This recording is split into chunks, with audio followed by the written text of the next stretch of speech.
Sous la dictature, moi-même qu'avec infirmité, il a continué à finir en 2008. Ah, il est décédé en 2008. Télé, hein. J'entends le DPS. Et vous savez, dans l'histoire de l'UDPS a été créé chez lui. Le 16 février 82, l'UDPS a été créé chez lui. Et les gens ne connaissent pas la vérité, cette vérité historique. Pourtant, elle est réelle. Nous sommes témoins. Nous, les enfants, nous avons vu comment est-ce que l'UDPS s'est créé. Parce que c'était chez nous à la maison. Et ceux qui sont fondateurs, qui ont été contemporains à son histoire, peuvent y témoigner aussi. Et c'était sous la dictature mobusienne qui, vous savez, vous réunissez des opposants chez vous, en clandestinité, et une vingtaine de personnes pour créer un parti d'opposition qui n'était même pas reconnu légalement. C'était la guillotine, hein. Et le risque, lui, le risque même. Nous avons estimé qu'il fallait quand même une reconnaissance de ce personnage politique.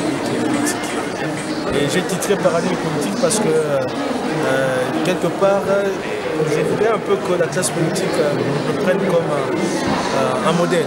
Vous voyez, un modèle politique parce qu'il a fait la politique pas pour ses propres intérêts. Parce que lui-même était infirme, il avait perdu la vue en 1974 lors d'un accident, mais il s'est engagé dans la politique pour le bien-être social. C'est-à-dire qu'il s'est engagé, il avait déjà infirme. Je savais qu'il avait. Allez, il était malvoyant. Voilà. Je crois qu'avant de s'engager, il a connu son accident en 1974. C'était lors des obsèques de son ami Matrandel. Alors, en revenant des obsèques, il a connu l'accident de circulation. Laissez-nous un petit peu comme ça, on va lire la suite. Hein. Sinon, vous allez tout dire. Hein. Non, je vous donne ouais, mais sinon, vous allez tout dire. Un apéritif. Moi, ça m'étonne. Moi, je le prends. D'accord, merci beaucoup. Attention.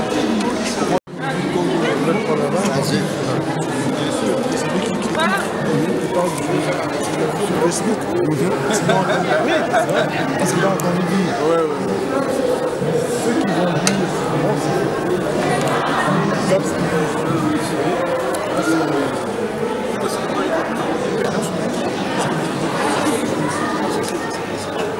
je peux vous dédicacer au nom de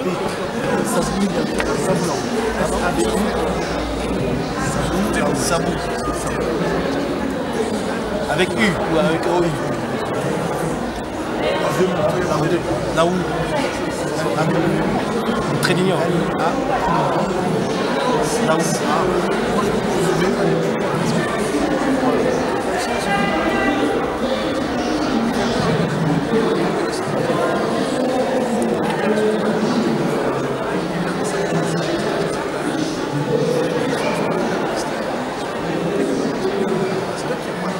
Vous avez bien la lecture? Vous avez bien la lecture? Oh, énorme. C'est ma distraction. Ah oui. Hier, ça. Ça va, vous êtes congolais? Oui, bien sûr. Oui. Parce que les Congolais n'ont pas l'habitude de lire également. C'est vrai. C'est dommage d'ailleurs. C'est dommage, hein? On est l'exception qui fait la règle. Dommage. Ouais, c'est dommage. Hein. Oui. La connaissance vient du livre. Ça, c'est vrai. Ça ne vient pas de Facebook. Non, mais c'est vrai. Non, vous savez, je suis ici depuis jeudi. Je n'ai vu que... bon, d'autres sont passés. Peut-être pas devant ma table ici, mais c'est peut-être le deuxième Congolais qui est ici. Merci et félicitations. Merci. Merci. Au nom de...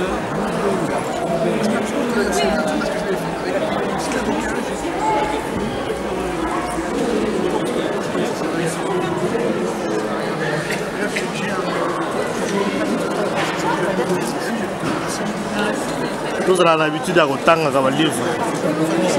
Il faut Rotanga. Vous avez la racine? Surtout moi, ce qui m'intéresse en ce moment, c'est le point de vue des Congolais. Tu vois, qui ont été dans un cercle politique et qui ont vécu une certaine expérience. Oui. Pas les ont dit non, ils ont dit non. Quelqu'un qui fait un témoignage. C'est sûr que c'est subjectif, mais au moins avoir son point de vue. Et c'est faire une opinion sur le Voilà, c'est très important. Après, donc, on les compare avec ce qu'on lit des personnes lambda et les auteurs eux-mêmes qui ont vécu cette expérience. Et puis on s'est fait notre propre opinion. Voilà. C'est très important. C'est important. On est déjà entré. C'est la fin déjà.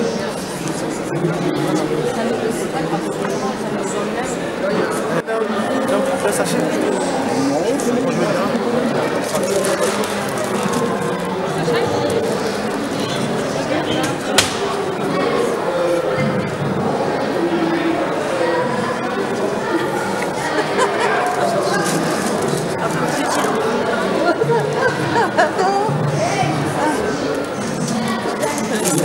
J'ai commencé ma lecture. Oh là là.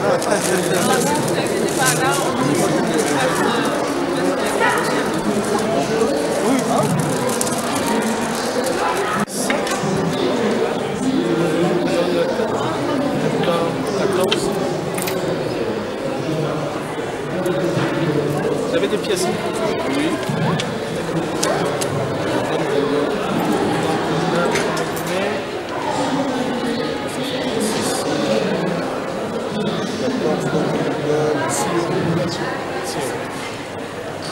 Merci. On a vos coordonnées dans les livres ou pas je peux toujours garder contact. Vous savez, Je peux vous mettre sur que vous avez vu, je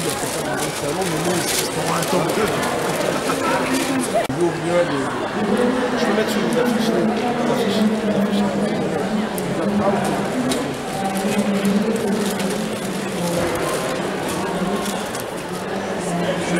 Nous sommes ici à la foire du livre à Bruxelles sur le site des Tours et Taxis. C'est vraiment un rendez-vous des écrivains, des auteurs, mais aussi des amoureux de la lecture, donc des lecteurs.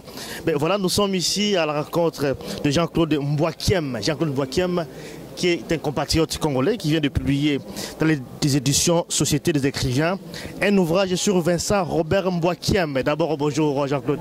Bonjour monsieur. Vous êtes donc le fils de Vincent Mbouakiem, qui est quand même un personnage historique de la politique congolaise. Il est aussi cofondateur de l'UDPS. Vous êtes le fils, vous avez écrit sur votre papa. Est-ce que d'abord c'est facile d'écrire sur son père? Ben, a priori, je vous dirais que c'est pas facile. Hein. C'est pas facile parce qu'il faudrait dépasser les clichés de l'estime en fait, aveugle hein, vis-à-vis de son papa. Mais on a fait un effort parce que dans notre background, comme on dit en anglais, dans notre formation, on a aussi la formation de communication, de communicateur. Donc on a fait cet effort. Facile aussi. Voilà, ouais, donc on a fait cet effort-là pour sortir un peu un travail assez profond, assez fourni aussi. Effectivement. Mais votre motivation, alors, pour ce qui est écrit sur votre papa, sur sa vie politique, qu'est-ce qui vous a motivé d'écrire sur votre père? Ben, écoutez, ce qui m'a beaucoup plus motivé, c'était à la recherche en fait, d'une reconnaissance. Hein. Vous savez, la mémoire collective, elle est très courte. Et depuis que notre défunt père est décédé en 2008, vous savez, l'histoire, facilement on l'oublie. Hein. Et moi, je me suis senti un peu responsable, voulant chercher à sortir notre défunt papa de l'anonymat. Par rapport à son parcours, il ne mérite pas ça en fait. Il ne mérite pas ça. Alors je me suis dit moi-même, non, il faudrait quand même écrire sur lui, écrire sur son parcours et donner un peu à ce monde des lecteurs une histoire vraie, un parcours d'un homme politique qui a vécu avec un handicap, avec infirmité, mais qui n'a pas fait état, cela ne l'a pas empêché de s'engager, hein, de combattre la dictature. Et jadis, il avait aussi combattu la colonisation. Voilà un peu ce qui nous a motivés. C'est un parcours riche hein, de ces personnages qui nous a vraiment motivés à chercher à mettre ça par ses écrits ici. Voilà. Vraiment, mais c'est vrai que comme je l'ai dit tout à l'heure, cofondateur de l'UDPS, si vous pouvez d'abord nous dire comment ça s'est passé, en tout cas à l'époque, hein. C'est vrai qu'on parle de 13 parlementaires, c'était pas facile, hein, comme ça, oser, comme ça, de créer un parti politique dans un régime dictatorial, alors que c'était vraiment pratiquement interdit d'avoir un autre parti politique. Ça s'est passé comment à l'époque? Mais voilà, notre lecture historique est celle-ci. Hein, et nous, moi, je vous parle ici, je suis témoin. Hein, je suis témoin, pas seulement en tant que fils, mais aussi témoin comme l'UDPS a été créé chez nous à la maison. C'est-à-dire, chez vous? Oui, ça c'est une vérité historique. Oui. Qui est indéniable même. Hein. Ça veut dire que l'UDPS a été créé chez nous, à ma campagne, avenue de la Source numéro 35-35, comme on l'appelait à l'époque, 35-35, bar 16. Et cette vérité-là, elle est très peu connue. C'est vrai, ça, moi j'ai vu de l'apprendre. Oui, elle est très peu connue de l'opinion publique. Mais je vous dirais que notre Fin-Père n'était pas un des 13 parlementaires. On le cite comme cofondateur, comme un des fondateurs de l'UDPS, mais pas 13 parlementaires. Voilà, ça c'est. Parce qu'en fait, parce que comment ça s'est passé? Les 13 parlementaires, après avoir écrit la lettre de 12 pages adressée au président Mobutu, ils ont été exclus du Parlement. Et pendant qu'eux évoluaient dans leur logique, en fait, dans leur réunion en tant que parlementaires exclus, il y avait déjà un noyau d'opposants qui existait. Ouais. C'est-à-dire, ce noyau d'opposants qui existait, c'est joint aux 13 parlementaires pour créer l'UDPS. Vous voyez? Donc lui, Il était qui alors avant la création de l'UDPS? Qu'est-ce qu'il faisait? Avant la création de l'UDPS, il était dans les affaires. Parce que quand Mobutu a pris le pouvoir en 1965, il s'était décidé carrément de se retirer de la classe politique parce qu'il était devenu un peu déçu. Hein? Il était déçu de la classe politique et de la suite. Parce que lui, il avait comme mentor Joseph Kasavubu. Et toute la confiance que Mobutu à l'époque bénéficiait du président Kasavubu, quand il a fait son coup d'État, et lui avait dit non, il ne travaillerait pas avec Mobutu, parce que Mobutu avait déçu carrément la confiance, il avait trahi la confiance. Ouais. Alors c'est ce qui fait qu'il s'était versé dans les affaires. Donc lui, avec quelques personnalités comme le professeur Liaou, le feu professeur Liaou, se réunissait un peu, toujours chez nous à ma campagne, se réunissait en noyau d'opposants. En cachette comme ça? Oui, en clandestinité. Voilà, tout à fait en clandestinité. Parce qu'ils avaient refusé d'aller en exil. Ils ont préféré être en clandestinité et vouloir chercher à s'opposer à Mobutu en clandestinité. C'était un risque très pesé, parce que lui, au péril même de leur vie en fait, hein, ils avaient décidé de pouvoir s'opposer au régime de Mobutu. Ce qui fait que les 13 parlementaires sont venus, parce qu'ils avaient entendu parler de ces noyaux qui existaient déjà, et ils sont venus se joindre à eux pour créer l'UDPS. Voilà. Le nom, comment ils ont trouvé? C'est-à-dire en se réunissant, ils ont décidé, ils ont défié même le régime à l'époque, qui ne reconnaissait pas même un deuxième parti. Ils ont défié le régime, ils ont dit non, on va créer un parti politique. Et en créant l'UDPS, ils ont donné le nom. En donnant le nom, l'Union pour la démocratie, c'était le défunt Ngalula Pananjila qui avait nodé. Union pour la démocratie. Alors lui, étant quelqu'un qui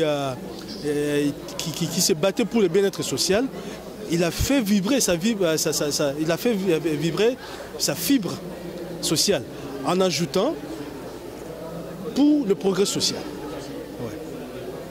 Vous comprenez? Et c'est ce qui a fait qu'on a créé l'UDPS, l'Union pour la démocratie et le progrès social. Donc c'est un peu ça. Le progrès social, c'est lui qui avait ajouté ça. Voilà.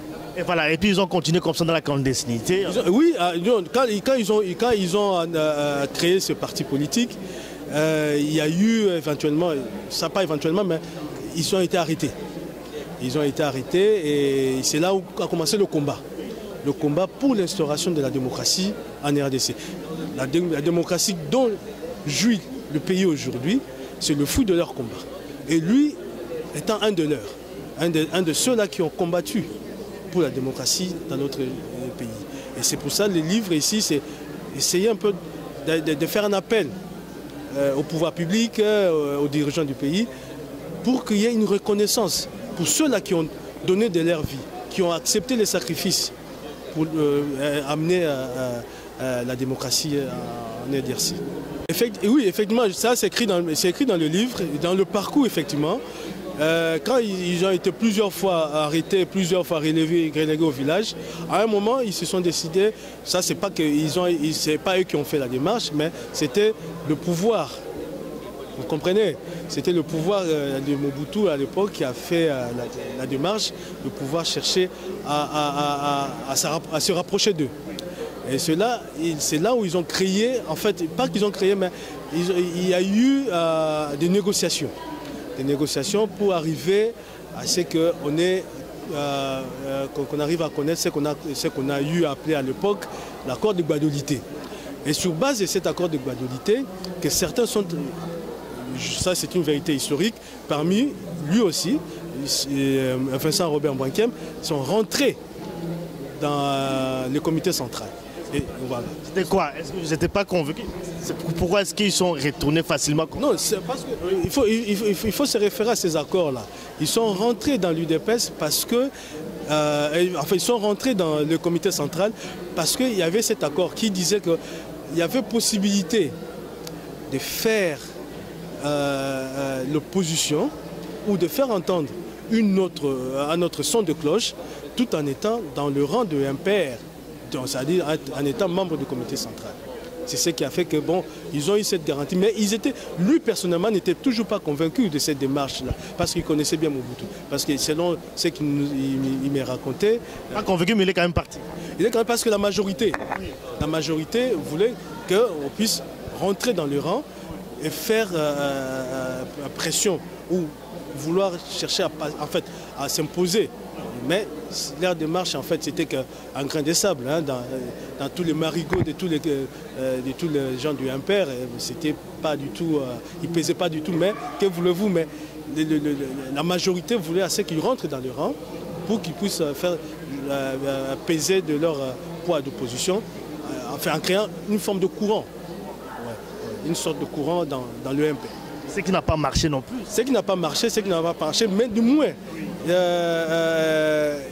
quand Mobutu a fait son discours le 24 avril, c'était aussi parmi les pressions, en fait, c'était principalement la pression qui venait de l'extérieur et le vent de la perestroïka qui en fait soufflait pendant cette période-là.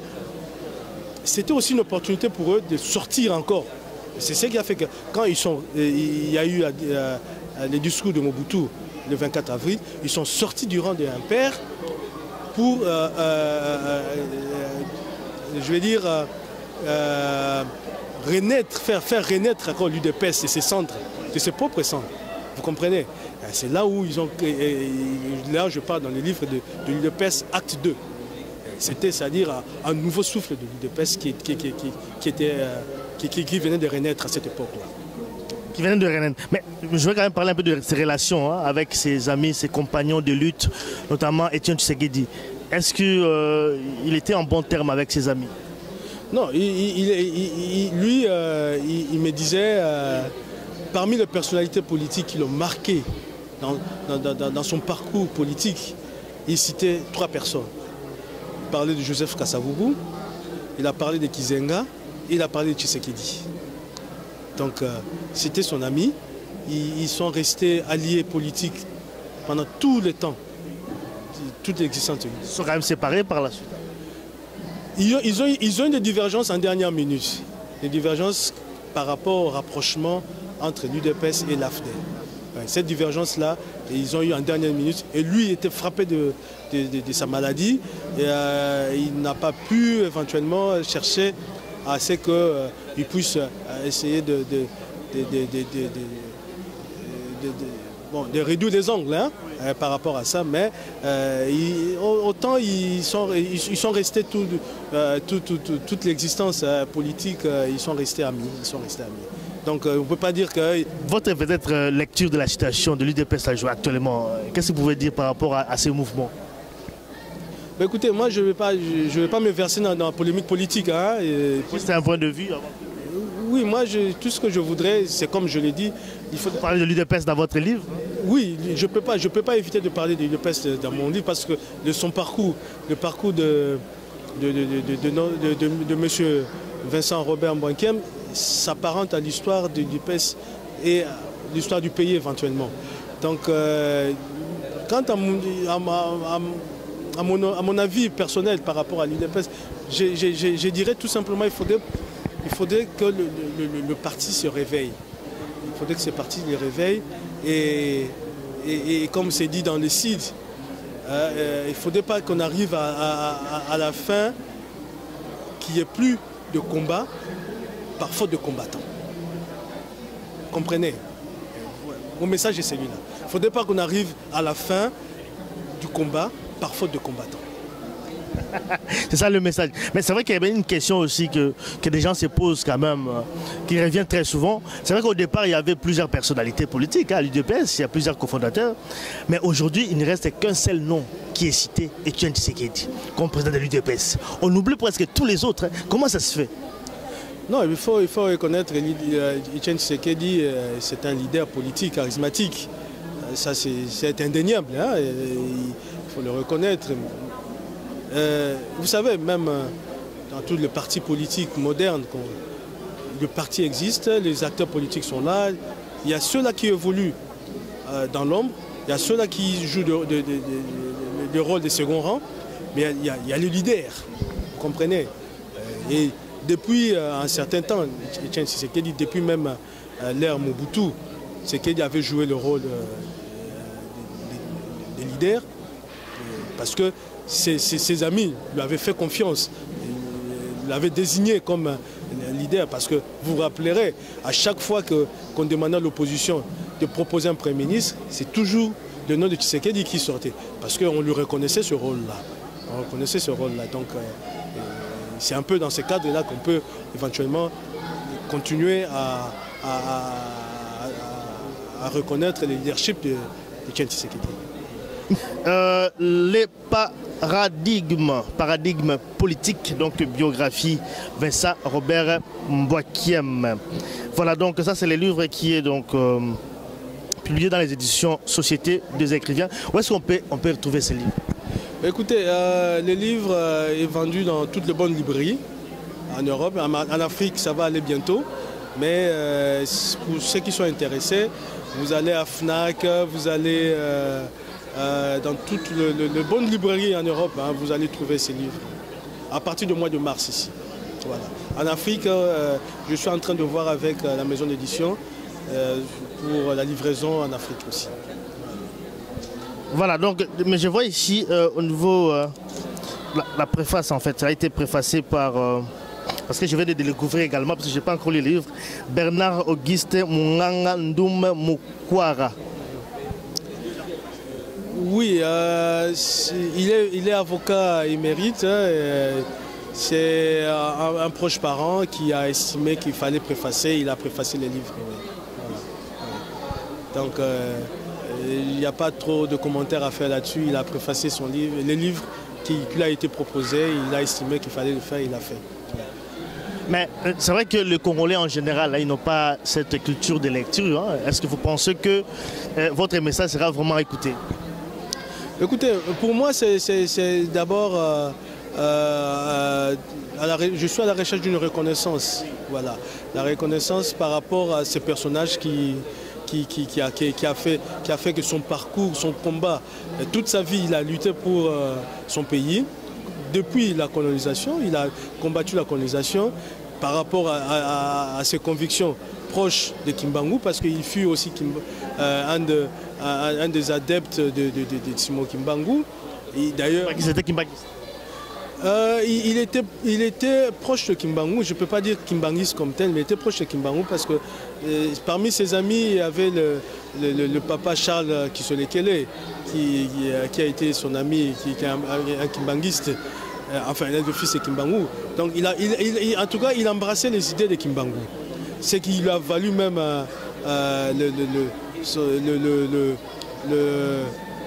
la colère du colon, hein, qui a fait qu'il avait chassé de son travail parce qu'il était de la sûreté belge. Et à l'époque, il a chassé de ses fonctions comme commis à la sûreté belge. Et ce qui fait que tout son combat, il a nourri, il a fait pour son pays. Alors moi, la reconnaissance dont je cherche ici, c'est que le pouvoir public, que les dirigeants puissent reconnaître quand même. Parce que vous savez, le président Samuyoma de la Namibie, l'ancien président Samuyoma de la Namibie disait « Un pays qui honore ses fils s'honore soi-même ». C'est-à-dire que le pays doit être à mesure d'honorer ses propres fils avant que les autres le fassent. Et ce n'est pas seulement les grandes figures qu'on connaît, les Kasavubu, les Lumumba. Il y a des personnalités de second rang, mais qui ont joué des rôles essentiels dans la vie politique ou dans l'histoire de notre pays. Il faudrait que le pouvoir public arrive à accorder quand même un chapitre à ces personnalités. Comment il faut les reconnaître alors? Parce que vous parlez de la reconnaissance, les pouvoirs publics doivent les reconnaître. Comment il faut les reconnaître? Vous voyez, je vous donne un exemple simple. Vous voyez par exemple dans des pays comme la France, il y a un panthéon qui existe. Le panthéon là, c'est pour qui? C'est pour des gens qui ont marqué l'histoire de leur pays. Vous voyez, chez nous, il n'y a pas ça. Je ne parle pas seulement de la politique, même dans le monde des arts. Vous voyez, même dans le monde des arts, même dans la musique et tout le reste, dans tous les secteurs de la vie du pays. Il y a des gens qui ont marqué l'histoire de ces pays-là. Et il faudrait que le pays... Ce que je vous dis là, c'est très important pour les générations futures. Vous savez, un pays sans histoire, c'est un pays qui est sans âme. Hein? Sans âme. Donc il faudrait que le pouvoir public arrive à organiser ces travaux. Parce que ça doit rester un travail ça doit rester un devoir de mémoire. Vous voyez, cette reconnaissance est très importante. Ce n'est pas que les gens ont besoin de l'argent, non. La reconnaissance est très importante. Peut-être un message en lingala, parce que vous parlez quand même lingala, pour nos compatriotes qui nous suivent en tout cas. Ce que vous avez écrit, résumez un tout petit peu de votre livre. Au communes, dans le livre Oyo, vous parlez de quoi sur Vincent Robert Mbouakem, mais qui est aussi un personnage vraiment politique en Bourg-Nabiso. En lingala, peut-être pour la bateau de Nabiso. Beaucoup on a commis, beaucoup. Il y a papa Vincent Robert Mbouakem. Ils beaucoup, moi, ils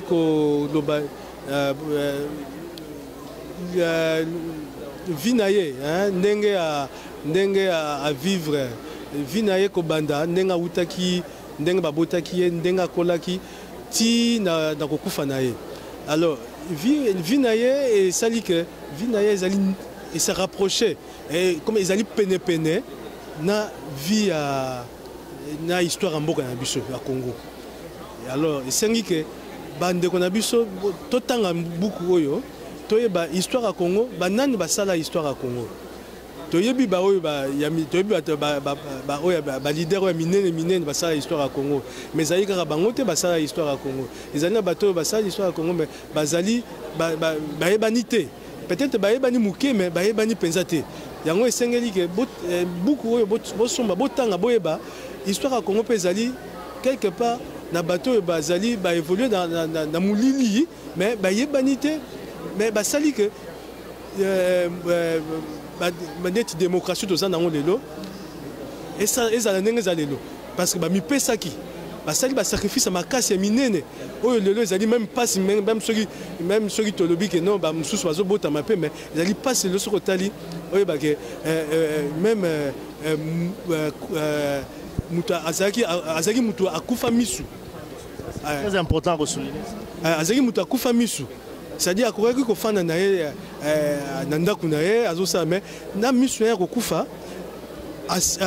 s'engagent s'engager dans la politique. Pas pour bomoyi na yemoko, mais pour bomoyi ya ba Congolais nyoso. Alors yango na senge ezala eloko moko reconnaissance moko, il y a peuple congolais, il y a pouvoir public vis-à-vis à battre la bango.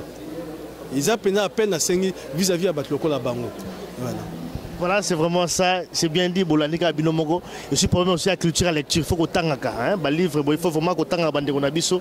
Ils ont la télévision, il faut lire également parce que ma commis, ils ont vraiment un livre oyo, qu'on luka vraiment yango. Donc, ils ont lu Vincent Robert Mbouakiem, les paradigmes politiques, donc biographie, dans l'édition Société de écrivains. Vraiment, nous arrivons donc à la fin. Je ne sais pas si vous avez encore quelque chose à ajouter par rapport à ce que nous avons déjà. Non, je pense que j'ai tout dit. Hein. Merci d'être venu. Merci d'avoir choisi de m'interviewer. Et je remercie les amis Wichi. Et je vous souhaite en tout cas bon succès dans votre travail. Et j'invite encore une fois encore le Congolais à la lecture et à lire ces livres, à le découvrir, à découvrir le personnage centre de cet ouvrage qui est Vincent Robert Mbouakiem. Merci beaucoup. Merci beaucoup.